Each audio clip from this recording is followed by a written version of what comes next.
après les deux communications qui viennent d'être faites par Anaïs sur la couleur et Diederik Bacchus sur le dessin, donc il est vraiment intéressant hein, dans une perspective de mieux comprendre la manière du peintre, d'opérer une synthèse des observations sur les œuvres, observations mises en lumière par les différentes lumières justement visibles ou invisibles. C'est-à-dire d'essayer de retrouver, d'être à la trace de l'artiste, au sens où l'historien d'art américain, spécialiste de la Renaissance italienne, David Rozan l'entend. Il écrit ainsi à propos de Monet.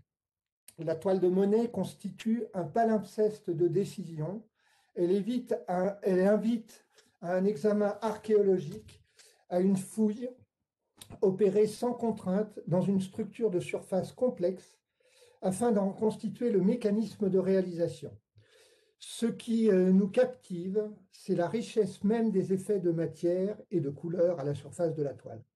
L'attention que nous accordons à l'opération d'exécution, à la technique du peintre telle que la révèle la surface de la toile, nous amène à admettre la perpétuation de la présence de l'artiste. Donc l'objet de cette communication est de rechercher une manière spécifique, si elle existe, de l'artiste Modigliani à partir de ces multiples images que le laboratoire du C2RMF a réalisées sur chacune des œuvres du corpus. Hein, la réflexion a été enrichie aussi avec quelques dossiers d'œuvres de Modigliani dans la base Eros documentaire du C2RMF. Donc, moi, je vais aborder 5 points. Le dessin sous-jacent, le rapport avec les couches de peinture sous-jacentes, le contour des portraits, un point sur les yeux, hein, pour pas vous pour être là, et avant de conclure, analyse sur les gestes du peintre et sa touche. Le dessin sous-jacent, donc dans la femme au ruban de velours, est mis en évidence par la réflectographie infrarouge. Hein, et seulement si c'est un matériau à base de carbone. Hein, donc on voit ici en particulier sur le visage hein, donc, des traits de dessin sous-jacent sous la matière picturale.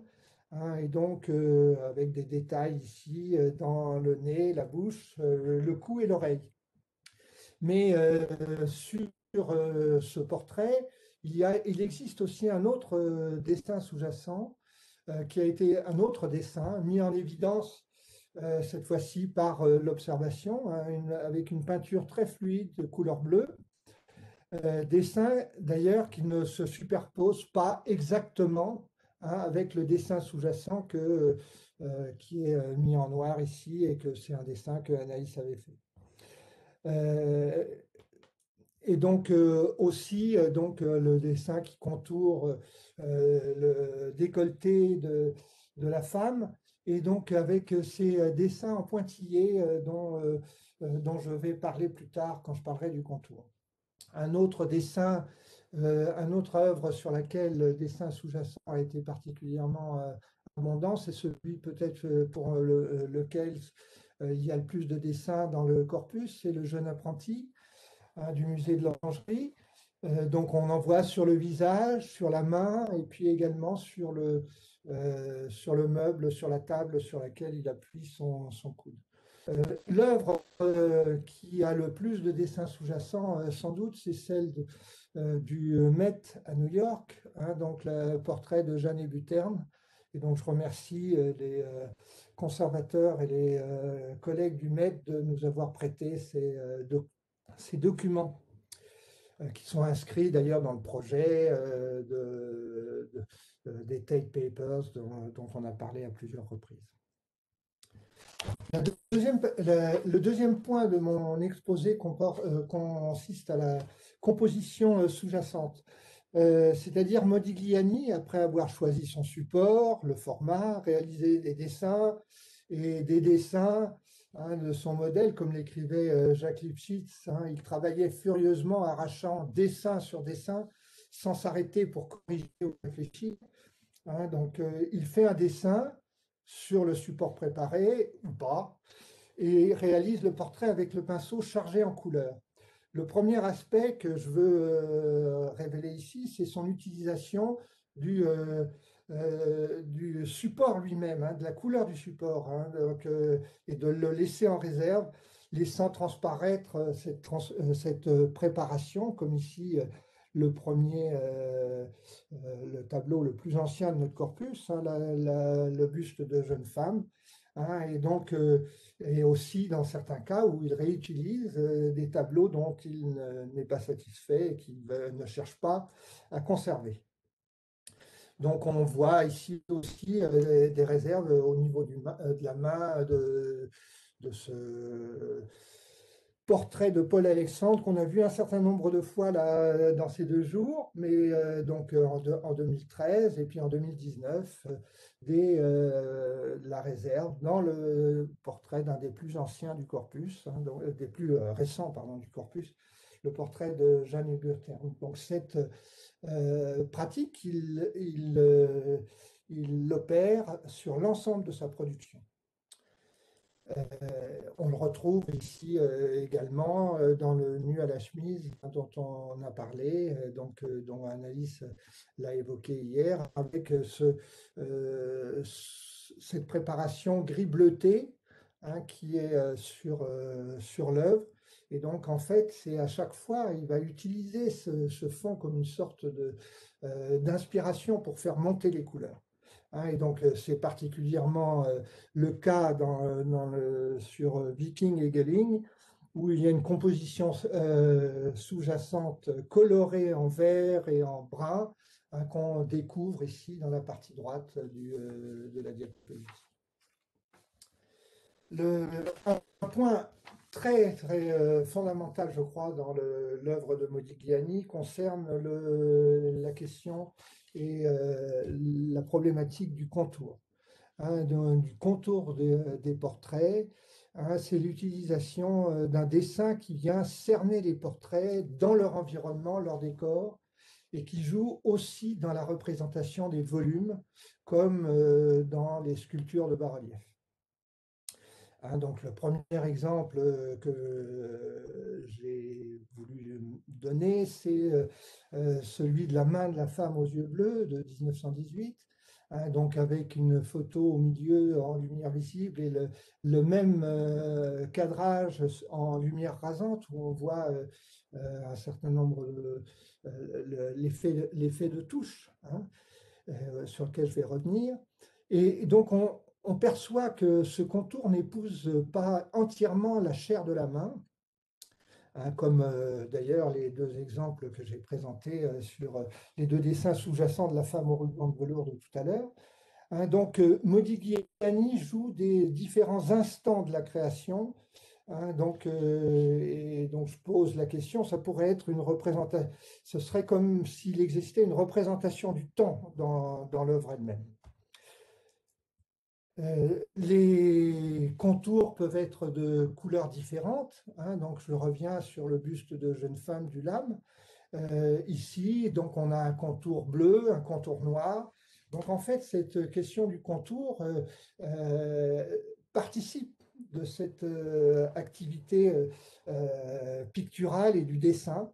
Et donc, ce contour peut être précisé là par différentes techniques d'imagerie que Anaïs a présentées en début de matinée. Et puis, donc, vous voyez, donc, avec la réflectographie, les cartographies de fluorescence X, et puis ce cliché qui est le troisième à partir de la gauche, hein, donc l'hyperspectral où on voit vraiment à la fois les réserves, la touche et puis également le contour de façon très, très spécifique. Les contours peuvent être épais ou pas, ou fins. Hein, donc épais chez Viking et Gelling, et puis fin chez Moïse Kissling, hein, 2 portraits de la même époque, hein, à peu près, datés de 1916. Donc épais, bleu et noir chez Viking. Et si on prête attention au col de Moïse sur le portrait de droite, il n'y a pas de succession préétablie entre le trait de contour et les plages colorées, hein, mais c'est une activité simultanée. Parfois, c'est le contour qui va être dessus, parfois, c'est les touches blanches qui vont être dessus, hein, et donc, c'est une activité simultanée de contourage du dessin surjacent du portrait et de la peinture. Le contour épais peut être repris, hein, comme dans cet exemple des femmes aux boucles d'oreilles, et puis il va même être accentué par un trait de pinceau qui va accompagner notamment l'épaule de la femme, alors qu'il existe un contour noir qui est très difficile sans doute là, ici, sur vos écrans à voir, mais bon, il est sur la robe, il y a un contour noir. Donc, comme pour la cariatide qu'on vient de voir dans la présentation de Diederik Bakuis, hein, donc on a ce même effet de contourage accentuant, pour moi, l'effet de bas-relief, mais ici, pour aller plus loin que le bas-relief, c'est-à-dire plutôt vers la ronde-bosse. Cette diapositive pour montrer que la couleur du contour peut être variable, hein. Donc là, on a un contour noir et un contour marron dans le nu à la chemise. Et donc, dans le cas particulier, il y a un cas particulier qui est intéressant de noter, c'est la jeune fille brune assise du Musée national de Picasso, hein, où Modigliani a tracé des contours du bord du tableau, hein, donc pour vraiment dresser un cadre fixe à ce tableau qui est quand même une particularité dans l'œuvre. Et donc, il y a un aspect qui me semble intéressant, c'est qui est lié à son activité de sculpteur, hein, et donc où Charlotte, après moi, va évoquer, et comme on le voit sur le revers de la tête de femme, hein, d'une âme, il utilise pour un dessin une pointe, un poinçon pour marquer les contours, et qu'il réalise en donnant des coups, mettant la pointe à 90 degrés par rapport à la pierre. Et donc, on retrouve hein, ce motif du contour discontinu sur beaucoup de peintures. En 1913, sur le visage de Paul Alexandre, je l'ai montré en mettant des petites flèches rouges, mais il n'y a pas que celle-là, hein, donc c'est pour que vous les voyez bien. La même chose pour Antonia du musée de l'Orangerie en 1915. Et on retrouve la même chose aussi sur le portrait de Gaston Modot en 1918. Et ce n'est pas un recouvrement par la peinture blanche, mais bien une succession de points comme la radiographie le montre. D'autres exemples en dessin, donc Teresa que Diederik a montré tout à l'heure, Chéron à droite, et puis en peinture, cette très belle peinture de fille à chevelure en collection particulière. Donc, ce qui est intéressant aussi de dire, c'est qu'il n'y a pas d'évolution d'Isvernat dans la chronologie. On a des contours très tôt, Antonia ou Paul Alexandre, et puis des contours épais. Il est la même chose pour l'épaisseur des contours, hein. Donc, on n'a pas de réelle évolution chronologique. C'est sans doute en fonction de ce que Modigliani souhaitait représenter. Je vais faire un focus sans jeu de mots sur les yeux, hein. Donc c'est une des parties saillantes des portraits de Modigliani sur lequel on a beaucoup parlé. J'ai été en contact avec un docteur ophtalmologiste, Philippe Lantoni, qui a écrit en 2006, paru aux éditions de la RMN, des yeux pour peindre, et il définit une sémiologie picturale de l'œil. Il n'y a pas de norme picturale pour représenter les yeux, et les variations selon les périodes de l'histoire de l'art le montrent bien. La représentation de l'œil comporte le dessin minutieux des paupières, entre lesquelles le globe oculaire apparaît comme une forme ovalaire. L'iris est figuré par un anneau coloré encadré par deux triangles blancs qui correspondent à la sclérotique, et il est centré par un cercle noir qui figure l'orifice de la pupille. Le reflet cornéen produit par la source de lumière qui éclaire l'œil, donc on le voit par exemple sur le portrait de Jean-Baptiste, est peint par une tache blanche de siège variable sur l'iris.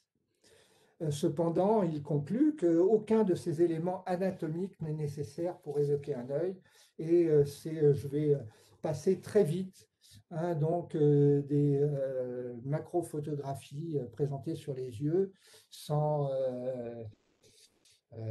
m'apesantir, et simplement pour vous montrer la variabilité de réalisation des yeux, et donc l'expression que Modigliani arrivait à obtenir à chaque fois.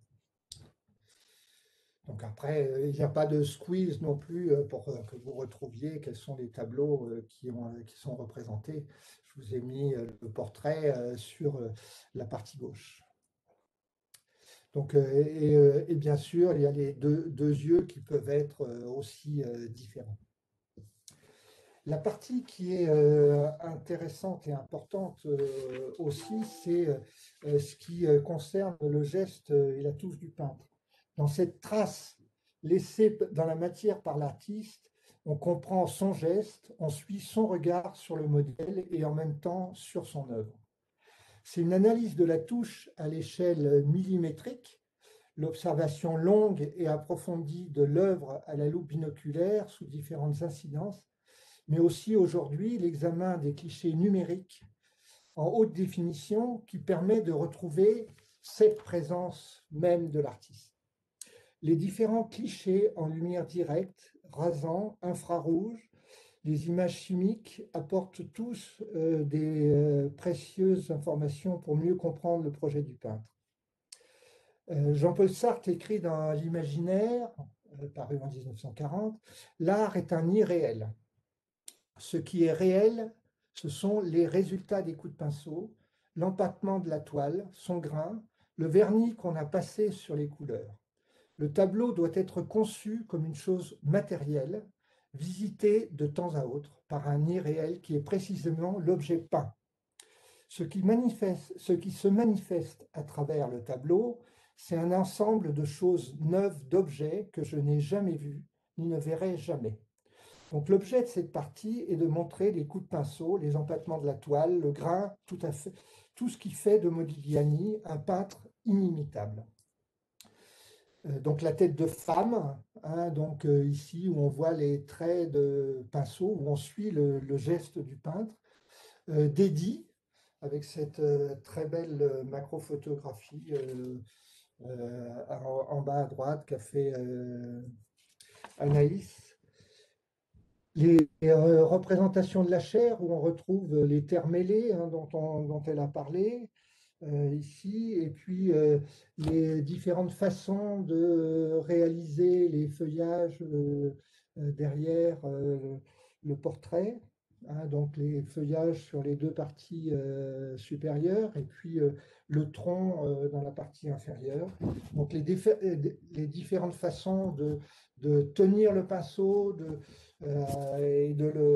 on voit par exemple qu'il y a une variété non seulement de la couleur dont a parlé Anaïs, mais aussi de la variété du geste, la variété de la pression du pinceau. Donc une caractéristique qui est sans doute liée à son appétence pour la sculpture, c'est qu'il creuse l'épaisseur de la matière avec le manche du pinceau. Donc c'est quelque chose qui avait été vu en 1980, donc sur La femme au col blanc de Grenoble. Donc il y a sur les cheveux, mais il y a aussi sur l'épaule et le pli du coude. le nu à la chemise. On voit très bien là les cheveux qui sont comme gravés, hein, sculptés.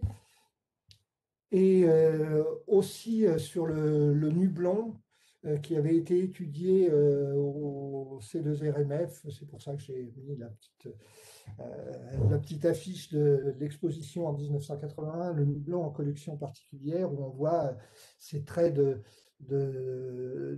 manches de pinceau pour accentuer la sculpture et lui donner un effet de matière très très important. Et dans Jeanne Buterne, c'est peut-être pas des traits de pinceau, mais bon, il y a quand même dans la sculpture un vrai travail de la matière. Il y a beaucoup d'empattement. Hein, les touches sont différentes entre les carnations et le reste du tableau, la chevelure aussi. Hein, et donc, Modigliani joue des effets de matière en possédant complètement les propriétés physiques, rhéologiques, hein, de la matière picturale. Pardon, le portrait d'Eddie, donc avec là les différentes touches. Euh, sur le carré bleu, ici, donc dans le coin du tableau, Modigliani utilise une brosse dure et ronde, appuyée comme un tampon perpendiculairement à la surface de la toile. Là, on retrouve sans doute le geste d'un sculpteur.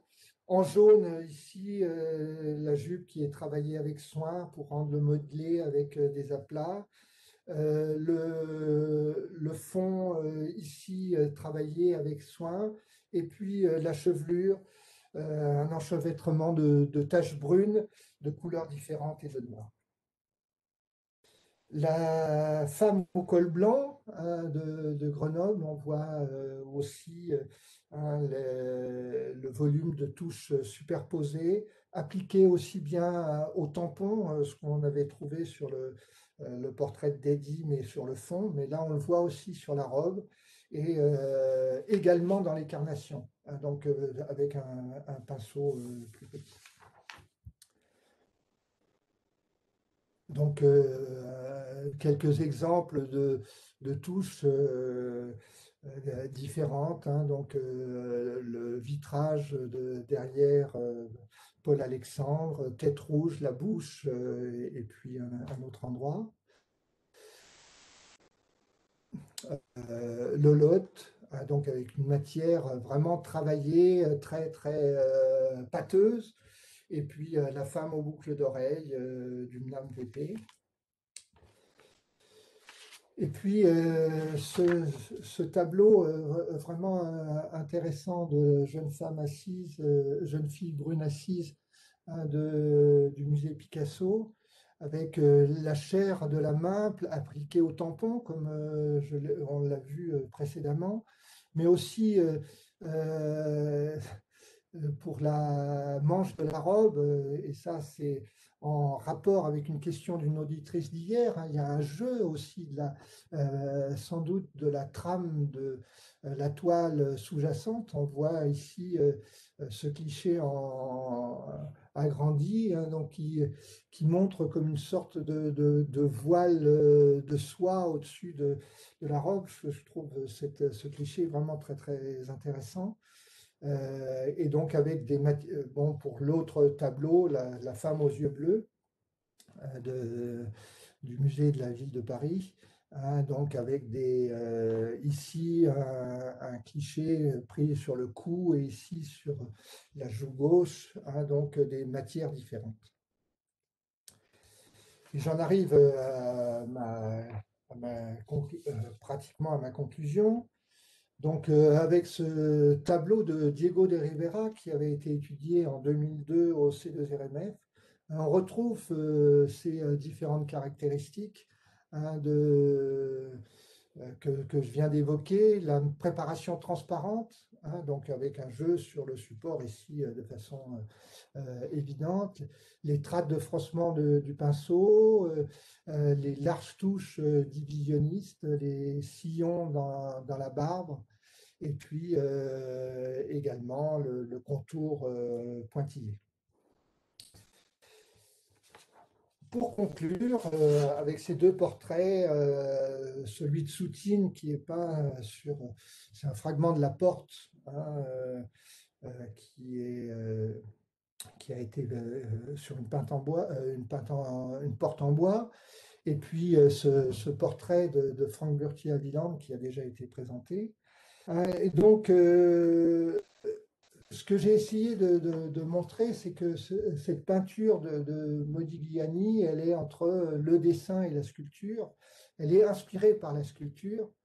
Un dessin vif, vigoureux, furieux, comme le disait Lipschitz, hein, qui accompagne son travail de peintre avant un portrait. Hein, donc, Diederik a montré qu'il faisait de nombreux dessins et Lifshitz le rapportait. Plus rarement pendant. Hein, on a vu qu'il n'y avait que peu de dessins sous-jacents sur le, sur les œuvres. Alors peut-être que justement, au fur et à mesure, et avec le talent qu'il avait, il avait acquis une sorte de geste et donc une mémoire du contour. Et donc le trait est réalisé en même temps que la peinture et accentue par sa vigueur l'illusion d'un bas-relief, souvent en pointillé comme le poinçonnage du sculpteur en taille directe. La peinture peut être déposée au tampon avec une brosse ronde de taille appropriée, appliquée perpendiculairement à la toile. Il y a un jeu avec les compositions sous-jacentes, avec la préparation et avec la trame de la toile. Hein, tout contribue à la matière de l'œuvre et donc pour nous, hein, les œuvres ne sont pas seulement une image. Pour la sculpture, Modigliani disait que la pierre elle-même comptait, très peu, que la chose était de donner à la pierre taillée l'illusion de dureté et que cela venait du sculpteur même. Il faut transposer ce propos aux œuvres peintres de Modigliani. Donc l'illusion de dureté, hein, l'ensemble irréel des choses neuves, d'objets que nous n'avons jamais vus ni ne verrons jamais, vient du peintre lui-même. Ces choses irréelles qui sont des œuvres d'art qui se manifestent dans la toile et qui se sont emparées d'elles par une sorte de possession. On n'a pas pu montrer d'évolution réelle dans la pratique, du moins pas d'évolution au sens où cela l'était entendu, où ça avait été écrit, notamment en 1981. On retrouve des contours épais ou fins au début et à la fin de la période parisienne. Pas de tendance à une peinture de plus en plus épaisse. Jeannet Buterne de Troyes a une matière dense, un jeu sculptural de la peinture. Le portrait de femme du Lame de 1908 est une peinture très légère. Tout ce travail doit être approfondi, Anaïs l'a dit, et il ouvre une porte vraiment intéressante. Il s'insère dans un processus global de la recherche en sciences des patrimoines. L'œuvre de Modigliani est un objet patrimonial augmenté au sens de la notion qu'on développe dans le projet Espadon, qui est un projet d'Equipex qui vient d'être lauréat, disons, où le C2RMF avec Vincent de Tal est le coordinateur et la Fondation des sciences du patrimoine. L'objet patrimonial, rapidement, un objet patrimonial augmenté est un objet auquel on associe toutes les données, quelles qu'elles soient, documentaires, historiques, esthétiques, analytiques. Et là, ça fait écho à ce que disait Cécile Girardot hier à propos de Paul Guillaume, pour mieux comprendre et conserver les œuvres. Pour conclure tout à fait définitivement, je vais citer une ancienne directrice importante du laboratoire au Louvre, hein, donc le LRMF qu'elle a créé, c'est Madeleine Hourre, qui en 1952 pour célébrer le 500e anniversaire de la naissance de Léonard de Vinci. Donc il y a eu un livre, une revue qui s'appelle L'amour de l'art, célébrait ce 500e anniversaire et elle avait un article et elle écrit: est-ce à dire que les chefs-d'œuvre n'ont plus de secret? Non, certes, car les méthodes nouvelles d'examen, si elles nous révèlent 1000 précieux détails, mettent en évidence des aspects invisibles de l'œuvre, nous permettant de voir à travers le temps et la matière, ne nous donnent point cependant la mesure du génie de Léonard. Voilà, et donc on pourrait transposer cela à Modigliani. Et je vous remercie de votre attention.